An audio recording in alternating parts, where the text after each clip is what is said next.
Okay guys, what the flip? I've been looking at the data analytics of these couple videos that I've posted, and it's only a couple dozen views. It's nothing crazy, but regardless, the data does not lie. People just don't enjoy leg day. Of all the videos I've posted, even cardio got more views than leg day. And I think that's very telling. You guys aren't doing leg day. You guys are almost certainly skipping leg day. I'm a little ashamed of that. I feel sorry. But no, jokes aside, a solid segue to what the plan of today is. We got legs. So for the 3 or 4 of you that watch this video, good for you. I know that you've got tree trunk legs. Is that a fucking turtle? Give me 1 second, guys. That's a turtle. I gotta save the turtle. Oh my god.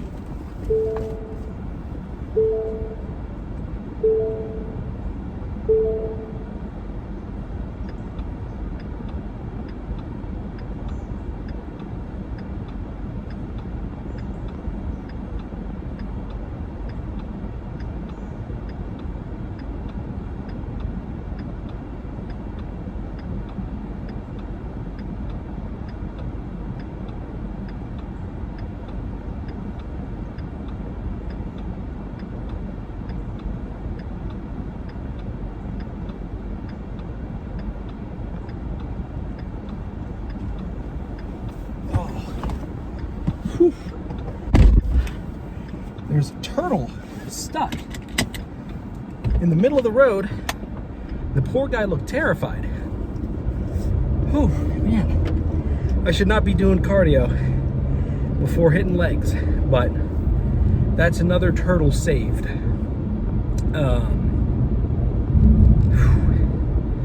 What was I talking about?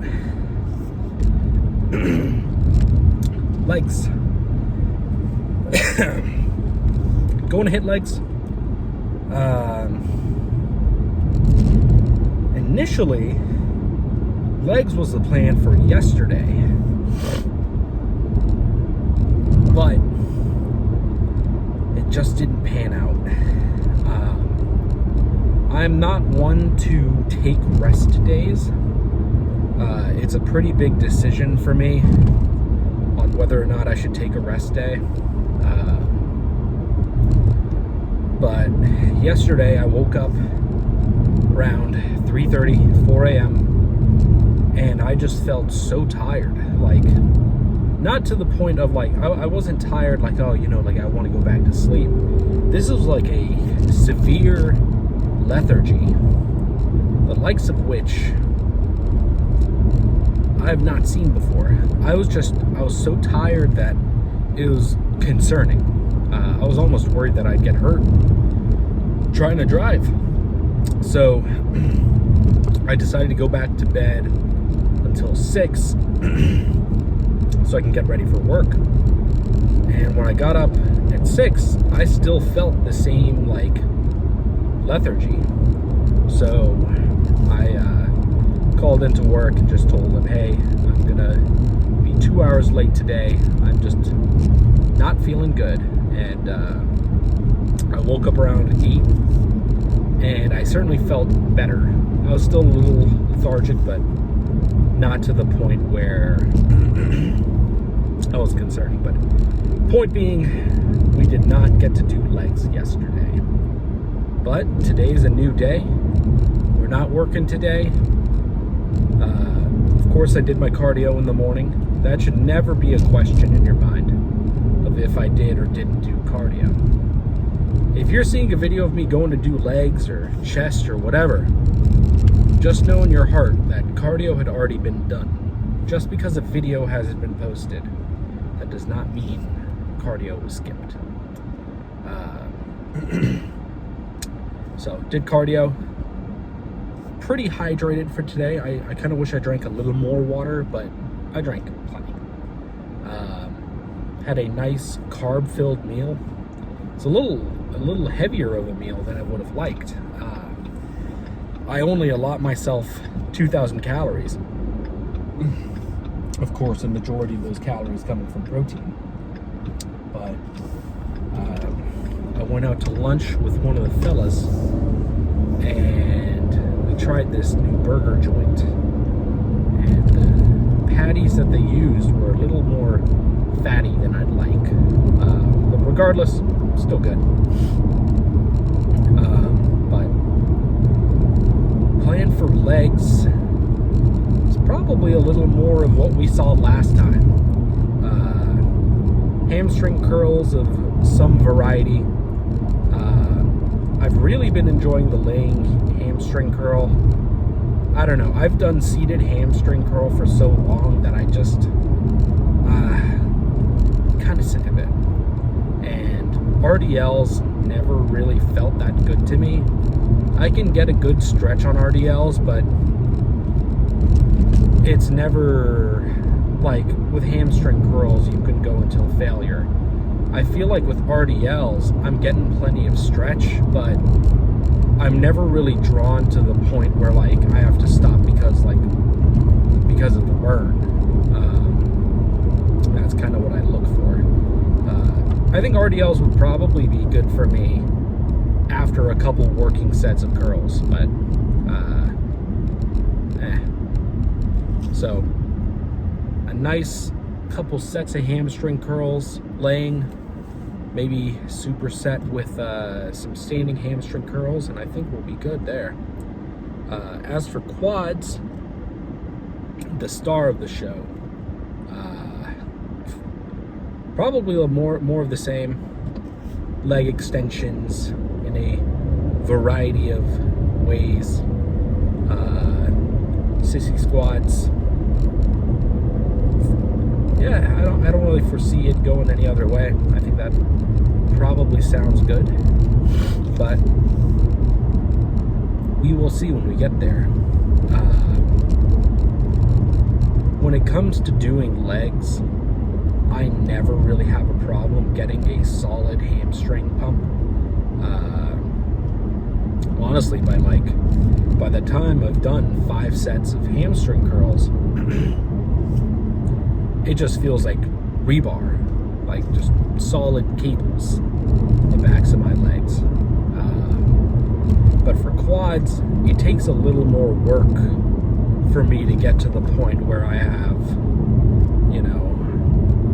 pumpkins growing on either sides of my legs, which is always the goal. So it takes a little bit more mental fortitude to be able to push yourself that hard. And I think that's why a lot of people don't really do legs. Or if they do, they don't enjoy it, or they kind of like skimp out on it. I get it. I'm not saying that I'm a perfect human being and that like every leg day is absolute intensity and like completely insane. But I like to think I get a little closer to that more consistently than the average population. And I expect no less from everybody watching this.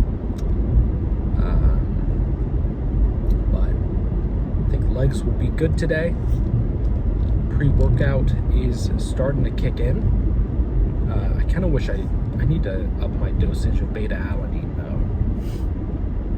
I've been doing 5 grams per pre-workout shake. I think I might need to up it to maybe 8 grams. I don't want to jump to a full 10, but work my way up. I don't know. It might just be diminishing returns. This all might just be a mental headcanon. Is not clicking with what reality is. I know beta-alanine is great for squeezing out a couple extra reps in you that you normally couldn't do. Something about contractile units and sodium potassium pump and all that cool stuff. But I don't know if there is a cap. I've heard that it's similar to creatine, where there's almost like a loading phase where there's a certain percent saturation before it really starts to take effect. So, you'll see people saying, oh yeah, I take 15 grams of creatine. And that doesn't really do anything for you. All you need to do is maintain that base level of saturation, and you're getting the maximal effects from it. So, I don't know if that's how it works with beta-alanine. I'll have to do some research. I'll have to click back into the NCBI archives and figure that out. But regardless, we're doing good supplementation-wise. So,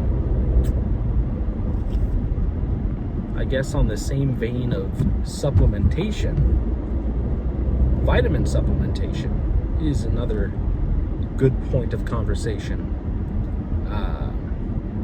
I think for the general population, like a one a day, men's or women's multivitamin will probably be fine. I like to be a little more specific with what I take. I try to get my blood work done. Not as often as I'd like, but often enough to know what I'm deficient in and adjust the supplementation based on that. So, a big one is iron deficiency. And I'm actually out of iron supplement. So I should probably invest in a little more of that today. But everybody could use a little more iron, so no harm in that. And I think everybody in the general population is suffering from a vitamin D3 and K2 deficiency. So I don't think it would hurt to mix those in, even if you're already taking a one-a-day supplement. You'll feel a lot better afterward. That, and of course, staying hydrated. Gotta drink your water. And I mean like a liter of water a day at the minimum. I never really measured how much I drink in a day. I can confidently tell you that it's more than 2 liters.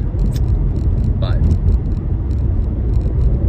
I think that's enough conjecture for now. I'm feeling very, what's the word? Loquacious. But we are about to make it to the gym. So I will see you guys once I'm in there.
To say that that lift was anything less than inspirational would be a tragedy. That was a phenomenal lift. Everything just felt right today.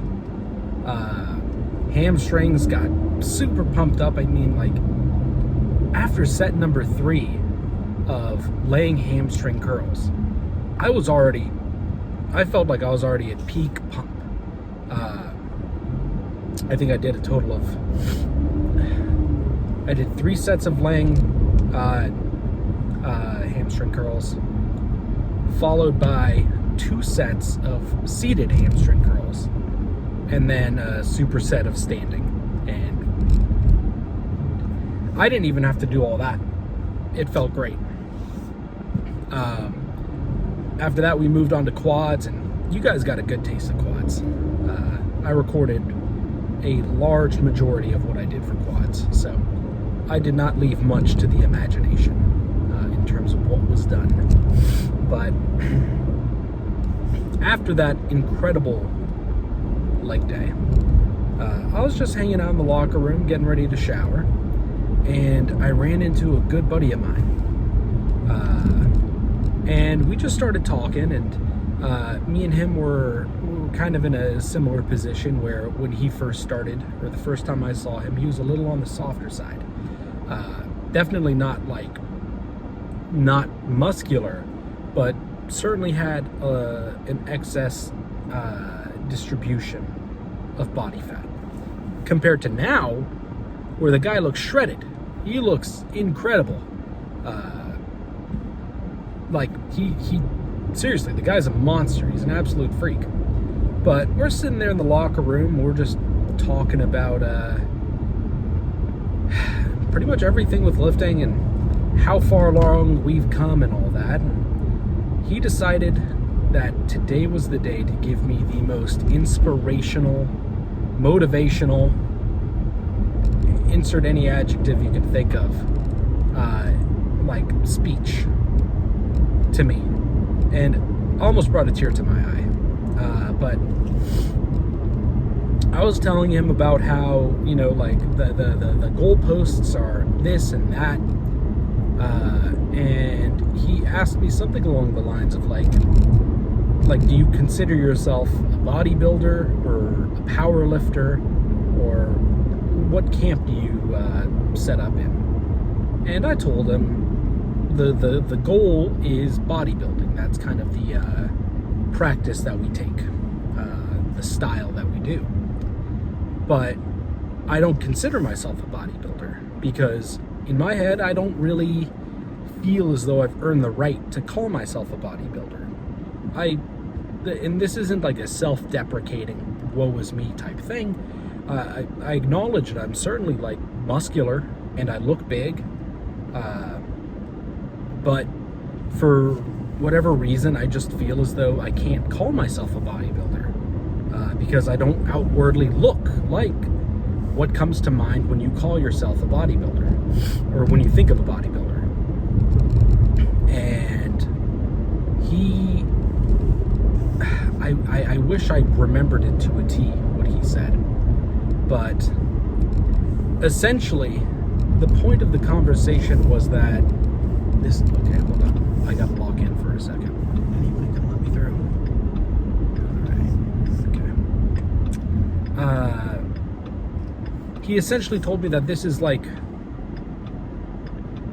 there's no point in putting a mental hold on yourself, or to say oh, I haven't earned the right to be a bodybuilder, because not only have I demonstrated that I have put in the work, I've put in the effort, I'm already going down the path, if you will, compared to where I started versus where I'm at now.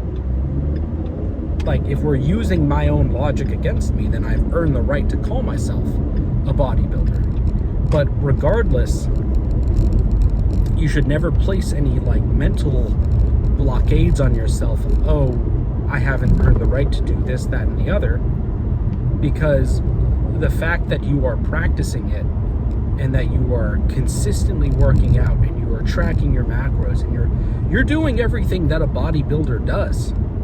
So who's to say that you're not a bodybuilder? At least that was the gist of it.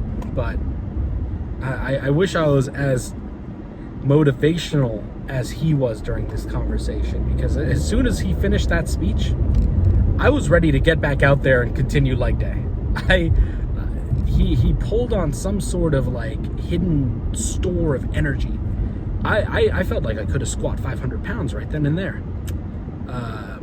But, not actually. But point being, you should never limit yourself. And I totally agree with him. I've always kind of said the same idea, but I never really realized that I'm kind of being a hypocrite, because I do limit myself. I don't consider myself a bodybuilder. I don't let myself take as much pride in the work that I've already put in, because I'm always looking towards the future of like, okay, once I get to this point, then I'll be satisfied, or then I can consider myself this, that, or the other. But that's not the case. You need to appreciate where you're at now, acknowledge the work that you've already put in, and it's okay to be excited for what's to come. But that doesn't mean that you shouldn't, celebrate what you already have, I guess, in a sense. So shout out to him. That was a very eye-opening and inspirational conversation that followed after an incredible leg day. So, shout out to him. But plan for the rest of the day is to go to the girlfriend's house, eat some sort of protein-based dinner, drink a ton of water, and relax. So, we have chest tomorrow, and of course cardio in the morning. I get a lot of feedback about, oh, have you done your cardio? Yeah, I've done it. I will continue to do it. So, cardio tomorrow, followed by a beautiful chest day. If I survive the traffic today, that is. But till tomorrow, I'll see you guys next time.